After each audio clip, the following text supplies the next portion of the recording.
Part 1, The Denial. It was an ordinary Saturday afternoon, the sun lazily streaming through the living room window. 7-year-old Timmy sat cross-legged on the couch, his face glowing with excitement. He had been waiting for this moment all day. He bounced eagerly next to his father, Dan, holding a crumpled Macdonald's napkin in his hand. "Dad, can we get McDonald's for dinner? Please?" Timmy asked, his voice high with anticipation. Dan, who had just come home from a long day at work, groaned inwardly.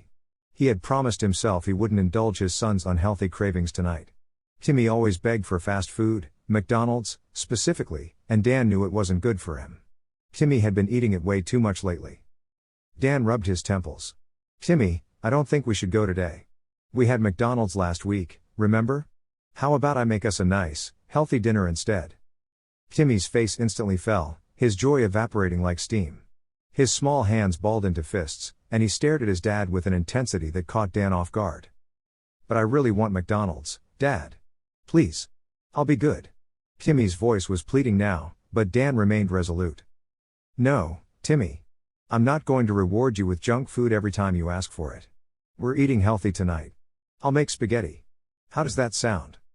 Timmy sat still for a long moment, his eyes flickering with an emotion Dan couldn't quite place. It was a mix of confusion and something darker, something unsettling. "Please, Dad. I want McDonald's. I need it," Timmy whispered, his voice taking on an eerie undertone that made Dan's skin crawl. Dan sighed. "You're not getting McDonald's, Timmy. I've made up my mind." That was when it happened. Timmy's eyes, once innocent and bright, began to change. They darkened, pupils dilating until they were no longer recognizable as human. His mouth stretched unnaturally wide, a grin that seemed far too large for his face. The air grew heavy, and the room felt colder. Dan blinked, unable to